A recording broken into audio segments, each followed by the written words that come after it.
What is going on, world? What's up, YouTube? It's Zero here. Today I'm bringing you guys a brand new episode of The 8 Below Show. Welcome everyone to 8 Below. Thanks for being here, guys, to the best entertainment-related show here on YouTube. And I'm super excited about our episode here today. We have a lot of stuff to talk about, so let's get into it. As I've mentioned on the YouTube channel, I'm a huge fan of the fighting genre, and most notably, guys, Mortal Kombat, Street Fighter, and Smash. And I gotta say, I gotta respect a lot of other, fighting games like Tekken and, Soul Calibur. I respect pretty much the fighting genre as a whole because it takes a lot more skill than being just a button mashing type of game, which a lot of people think it's just a button mashing, genre, which is just not true. There's so much skill that goes into it. I've said on a number of occasions that I feel that the fighting game genre is one that takes some of the most skill on consoles, period, in my personal opinion. Well, what I want to talk about is one of those fighting games in particular, that being Street Fighter. And we've talked about the future of Street Fighter and the possibilities that could come with a Street Fighter 6. And I want to talk about why Street Fighter 6 should exist. So let's talk about it. So guys, we started making this series on the YouTube channel, why it should exist. This series, we've been making it kind of one of those series that we come back to quite often on the YouTube channel because, look, guys, there's a number of games out there. There's tons of games and tons of series that I believe need continuations, and one of those being Street Fighter. Street Fighter, guys, this is a game that over time has just grown and grown in popularity and really has not looked back at any point in its history. It's pretty much, I mean, you got to say that it's at least one of the big three as far as the biggest, fighting games out there. I would say that it's certainly probably second to Smash. I mean, you could even put it even up there, kind of like tied with it. But I would say that Street Fighter 6 is within the big three of fighting games as a whole. And so when you look at the totality of the Street Fighter franchise, I mean, we've got 5 games up to this point. It's been really a pretty long-standing franchise, and it's been a real classic in the fighting genre. And so why having a Street Fighter 6? Not only, guys, would a Street Fighter 6 give you some improved graphics, it would give you some improved maybe further customization for, more and more characters that could be added to the fold, and even a story that could even be more and more fleshed out as they go. And a new Street Fighter game coming out on the next generation of consoles, like I said, is going to basically be able to meet all of those needs for pretty much everyone. If you want some improved graphics, you want some more customization, you want new characters, a better story, a Street Fighter 6 could do that potentially. Now, when are we going to see a Street Fighter 6? Well, we don't really know yet, guys. There's a possibility that's going to get announced this year. Maybe it'll get announced next year. I would assume that there is going to be a continuation of Street Fighter because this is a franchise that, like I said, is growing in popularity every single year, and it just so happens that it's selling more and more copies pretty much every game that comes out. And so Street Fighter 6, because of what it means for the fighting genre, I mean, gaming as a whole, you could say, but really the fighting genre in video games, it is such a prized, possession of the fighting genre. One of those games that pretty much every fan of fighting games plays or buys. I mean, you at least rent it and play it and see what it's all about. But you think about games like Mortal Kombat, they're on the 11th edition of that franchise, and there's 11 games there, and they're coming out, and it seems like they keep on going up as well, becoming more and more popular and better and better as the series goes. Well, Street Fighter is another one that seems to be doing the same kind of thing, where it's just getting better and better as they go, at least in my personal opinion. Now, a Street Fighter 6, a lot of people may say, look, we don't need Street Fighter 6 because Street Fighter 5 is awesome. And I totally get that. I understand that point. But look, if you want to continue moving forward as a franchise and as a fan base, if you want to see your game continue to grow, a lot of times you need continuations, unless you're like a League of Legends that's already just such a huge juggernaut that it doesn't need League of Legends 2. They just kind of continue updating League of Legends 1.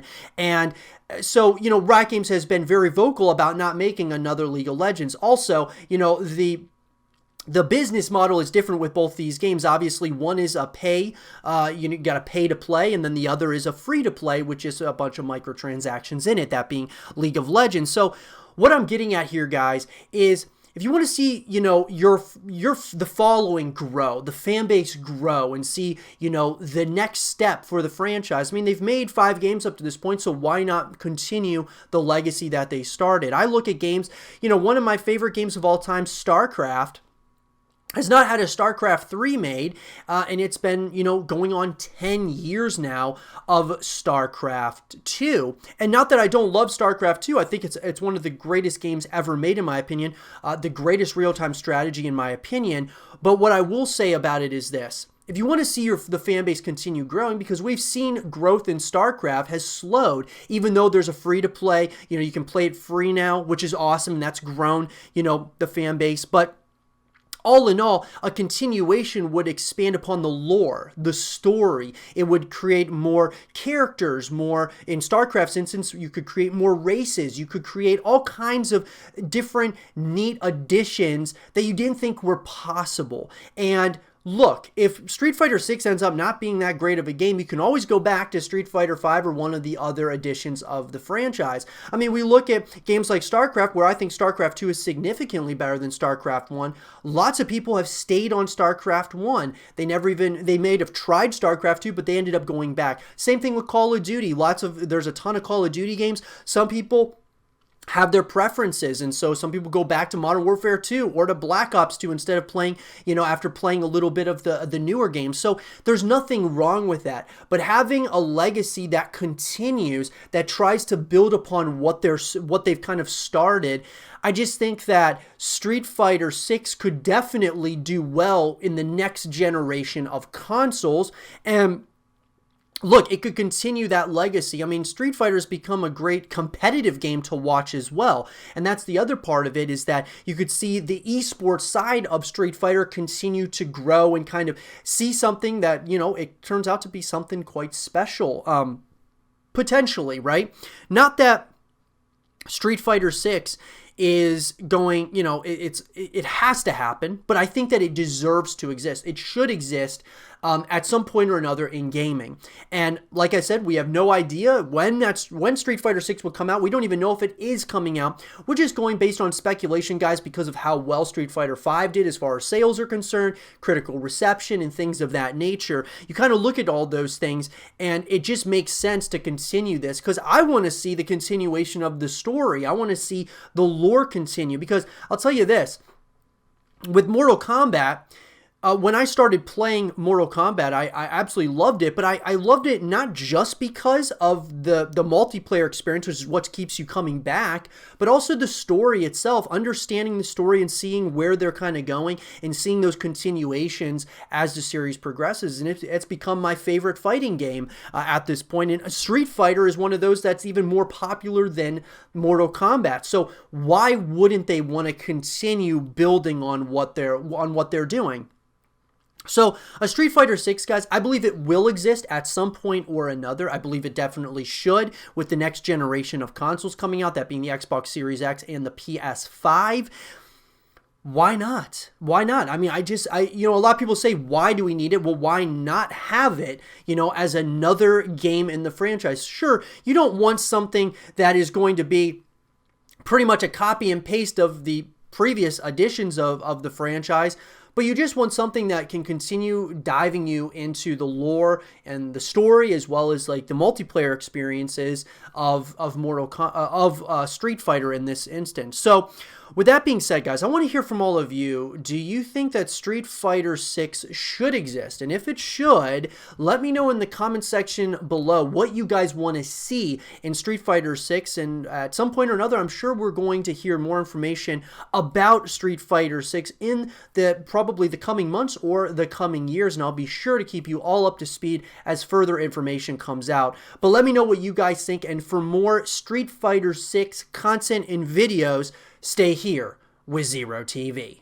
There are so many big movie titles that have been announced and are going to be coming out or have been postponed at this point due to the pandemic. And what I will say, guys, is that 2020 was setting itself up to be such a huge year for the movie industry and even the game industry. I mean, so many big games, so many big movies coming out this year. And obviously the pandemic being thrown into the mix here has really thrown some stuff off. Well, one of those movies that was kind of an interesting movie. I wouldn't say that it was super anticipated, but one that was a very interesting concept that I think a lot of people, myself included, are very intrigued by is New Mutants. Guys, this is a movie that I think a lot of people are very interested and intrigued by, but there was, of course, a lot of build-up here. There was a lot of marketing going into this movie, and people were excited about it. But, of course, it's one of many movies and one of the, big franchises that are having to push their title back. So let's talk about everything that we know so far about New Mutants. So let's talk about it. In an article, guys, that was written by Eric Eisenberg of Cinema Blend, the X-Men franchise is seriously expanding. It's true that we will no longer see any more Wolverine movies, but thanks to the success of Deadpool, 20th Century Fox has started developing big plans for the future of its flagship comic book series. A huge part of this equation is the New Mutants film that has been in development for a couple of years, and now that project is less than a year away from release. But what exactly is New Mutants? Now, first of all, guys, I don't agree when he says that we're not going to see any more Wolverine movies. I actually think we're going to see Wolverine movies in the future. It just may be a little bit different. They're probably going to put Wolverine into some of these other movies like, New Mutants or, other movies within the X-Men franchise. And eventually he'll kind of get his own movies once again. But I'm sure they're going to they want people, since everyone loved Hugh Jackman as Wolverine and he became Wolverine. Obviously, who they choose to be the next Wolverine will be very interesting, but I don't think that those movies are done by any stretch of the imagination. So, what is the New Mutants release date? While 2017 marked the first year that Marvel Studios had 3 comic book movies in theaters, 20th Century Fox's X-Men franchise was trying not to lag too far behind. The studio announced plans to have their own trio of blockbusters in 2018, with the first on the docket being New Mutants, which had a release date of April 13, 2018. Unfortunately, 2 big scheduling changes in early 2018 led to New Mutants getting pushed back twice by the studio by the time early April rolled around. First, the film was pushed to February 22nd of 2019. Then a couple of months later, the horror-themed superhero film was delayed again, this time until August of 2019. The 1990 set X-Men Dark Phoenix was also moved into 2019, meaning that the only X-Men movie, or X-movie fans will see in 2018 will, of course, be David Leitch's Deadpool 2. And so, guys, it's been delayed quite a bit, to say the least. I mean, there's absolutely no doubt about it. I mean, it's been delayed a number of times. While an August debut might seem a bit late to capture the attention of comic book movie fans, let's remember that Guardians of the Galaxy hit screens on August 1st, 2014. And so, look, guys, I think that at this point in time, New Mutants has been once again, delayed because of the pandemic, and so obviously it was delayed in 2019. It's being delayed in 2020, and it's unfortunate because I'm really excited about the New Mutants. I think that this is going to be a really special movie. Should it, or at least it could be. Let's put it that way. I think that it looks really intriguing to me. I know a lot of people don't think it looks very good, but I think it looks pretty interesting, to say the least. I would love to hear what you guys think about the trailers and such in the comment section below. Now, what is the New Mutants rating? Unlike other major comic book movie franchises, the X-Men titles are the first to really experiment when it comes to exploration of different ratings. Most of these films stick to PG-13 as a way of ensuring that teenage fans can buy tickets, but both Deadpool and Logan have proven that there is a whole lot of money to be made making these titles strictly for adults. Because of these successes, it's entirely suspected that 20th Century Fox will continue making R-rated superhero flicks for many years to come, but it doesn't look like the New Mutants will be one of them. The MPAA doesn't actually hand down a movie's rating until the nearly completed product is getting ready to arrive in theaters, but there hasn't been any indication that the New Mutants will be aiming for a restricted label, as we will get into that later on. But I will say this, guys. I think the New Mutants, I actually think that it'd be interesting to see it as an R rating, but because You know, we got a lot of younger actors and actresses in the New Mutants. I think that they're probably going to make it a PG-13 movie, in my opinion, even though it does look kind of dark, horror-esque. They can definitely add those things, but just keep it as a PG-13 rating, and I think it would be just fine. Now, who is the New Mutants director? Looking at the past work of director Josh Boone, you might not necessarily pin him as the director of the next great superhero blockbuster. After all, he made his directorial debut in 2012 with the romantic comedy Stuck in Love, and primarily found himself garnering a lot of attention for his 2014 hit cancer drama, The Fault in Our Stars. It turns out, however, that Boone is actually a big-time comic book fan and utilized that passion to land the New Mutants directing gig. Josh Boone became attached to the X-Men blockbuster when it was first announced back in May of 2015, has been working towards getting it made ever since. Now, however, he has cleared his schedule and is using 2017 as his year to bring the New Mutants to life. So I'm excited to see what his take on this story is and on, you know, the New Mutants in general. I think that he's got, you know, I think there's potential there, obviously. Sure, hasn't done, one of these movies before, hasn't done like a big blockbuster before, but I love that he's getting the chance to do it, and I think that we might have a pretty interesting creative vision coming in play. Only thing is, guys, is that because of it being maybe in a development hell stage, which is potentially, I don't know if it's been in a development hell, but obviously it just keeps getting delayed and delayed. Obviously, you kind of wonder at the end of the day about those things. Sure, the pandemic, that going on, that makes sense, but being delayed for so long at this point, why? It's very interesting, and I it's kind of hard to say why exactly they are, what the problem is. Let's put it that way. Now, Danielle Moonstar, she is going to be playing as Mirage. It was revealed in November 2016 that New Mutants movie would adapt one of the comic book series' most notable arcs, the Demon Bear, and from this we can glean that Danielle Moonstar will be the central character in the upcoming film. So I'm excited to see her in it. I mean, pretty much all of these different actors and actresses. Ron Sinclair as Wolfsbane. You've got Ilyana as Rasputin as Magic. And you've got, of course, Bobby DaCosta as Sunspot. So some very new characters as well, which is what I love. I love that we're going to be getting some very new characters to the X-Men franchise. Sam Guthrie is going to be playing as Cannonball, and I really like Sam Guthrie. I started following his work ever since Stranger Things. I think that he's done a really good job, and I'm excited to see what his how his character is in this, so I'll definitely be kind of looking out for that. And then Dr. Cecilia Reyes. Initially, it was expected that Rosaria Dawson would be playing the role of Dr. Cecilia Reyes in the New Mutants. The actress previously having a close relationship with comic book material through projects like the Marvel Netflix shows and the animated Wonder Woman movie. Scheduling conflicts forced her to drop out, however, leaving the production with the casting gap to fill. Fortunately, they landed on the talent Alice Braga to play the part.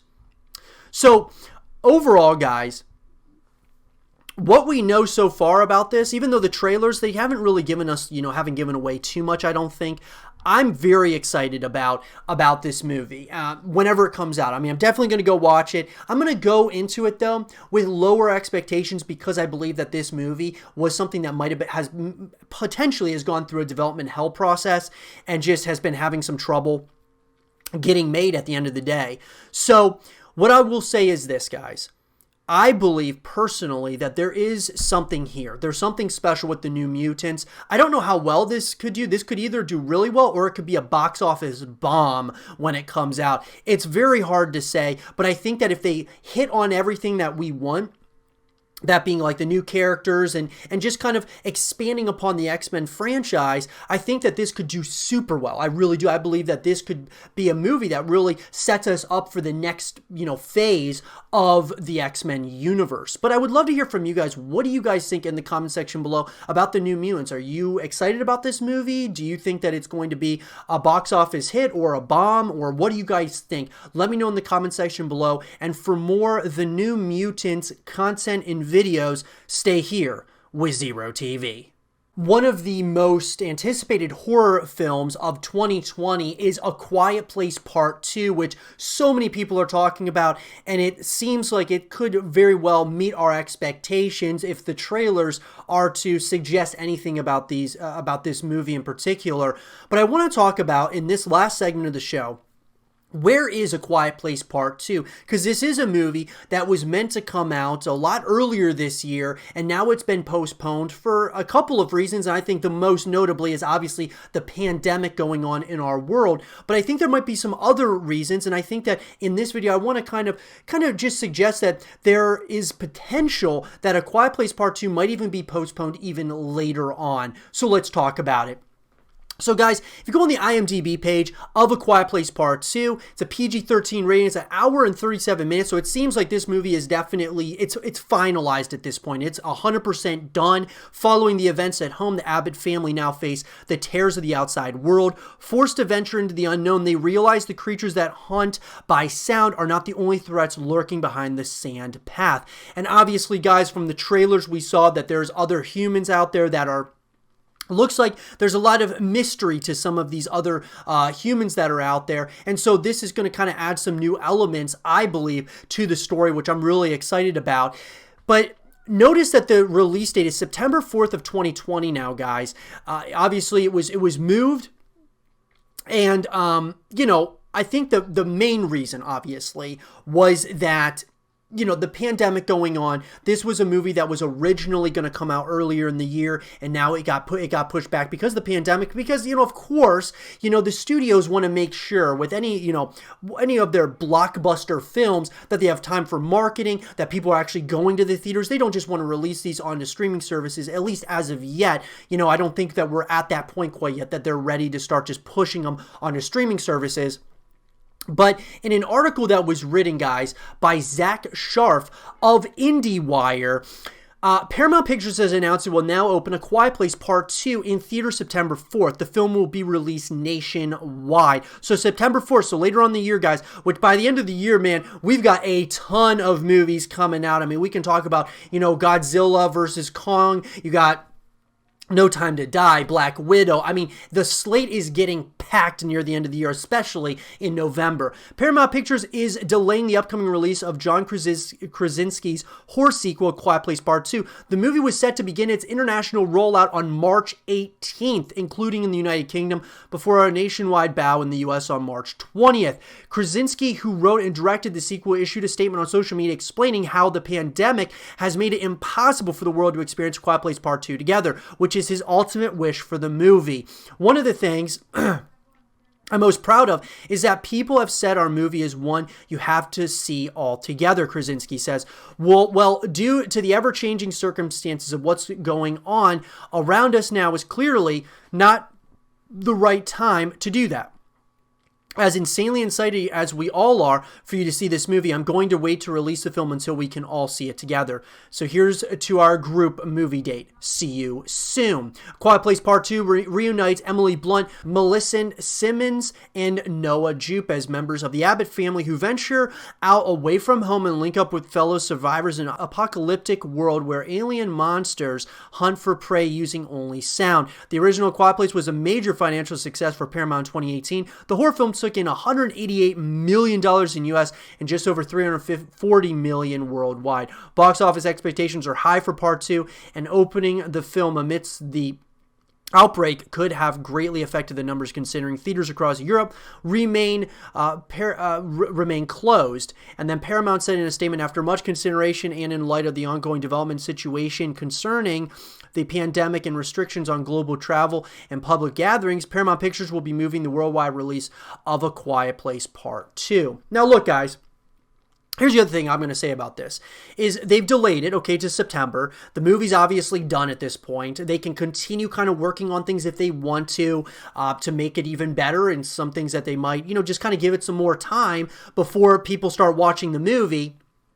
However, a lot of these movies still might be pushed back even further because of the pandemic still. I mean, it's hard to say how long this pandemic is going to be going on for and how long it's going to take people to feel comfortable going to the theaters. They want to make sure that they're going to have a lot of people going to the theaters, and Could this pandemic be the reason or the swinging, tide, so to speak, that gets people to no longer go to the theaters and they just stay at home and watch these things on streaming services, and companies, that being major studios, decide to create their own streaming services that they can just release these movies onto streaming services instead of even releasing them to theaters. That's a whole nother conversation for another day. But don't be surprised if they have to push this back even further because of the pandemic, which would be really unfortunate, guys, and I hope that doesn't happen.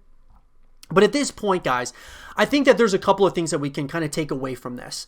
Number one is that the movie's pretty much done. If it's not 100% done, it's very, very close, right? And this will give them some time that they can kind of finish a few things, have a little bit more time if there's things that they want to get completely right, make sure it's totally done and ready to go. And then it also will, it gives us time to start feeling comfortable with going back to the movie theaters, which is kind of, this is like that storm that's kind of out there that is creating like some significant disruption in this industry. The movie theater industry is under incredible amounts of duress right now, and I'm hoping that the movie theater industry stays around for a long time to come, because there's nothing like going to the movie theater and watching a movie as, a group of people.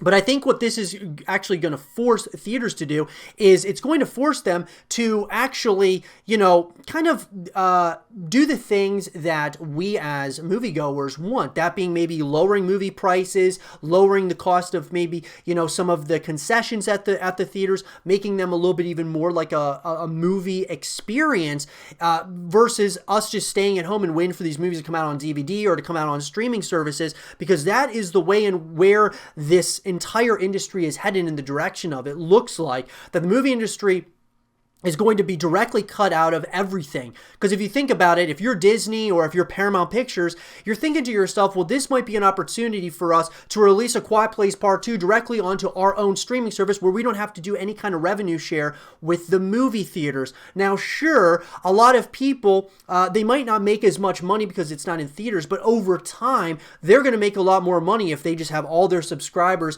on their own streaming service. And we'll have to see how the streaming wars kind of play out, because you look at Disney Plus and how many subscribers they have, and then of course there's Peacock that's going to be coming out, Quibi came out. You have all these different streaming services. I'm kind of wondering, and I'm concerned about the movie theater industry in a number of ways.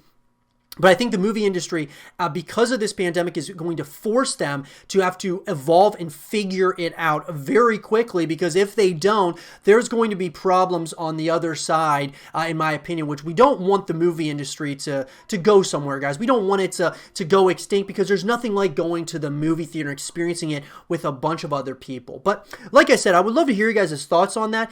And, at this point, guys, where is A Quiet Place 2? It's pretty much done at this point. It's just obviously postponed due to the pandemic, and it might be postponed even further. Who knows? Fingers crossed it doesn't, but I'd love to hear your guys' thoughts, and what are the things that you want to see most in A Quiet Place 2? How excited are you for this movie? I'm super excited about it. Let me know what you guys think in the comment section below, and for more A Quiet Place 2 content and videos, stay here with Zero TV. And with that being said, everyone, I hope you guys did enjoy this episode of The 8 Below Show. And if you guys did, leave a thumbs up, subscribe if you're new, stay positive, and as always, I'll talk to you guys all in the next one. Peace.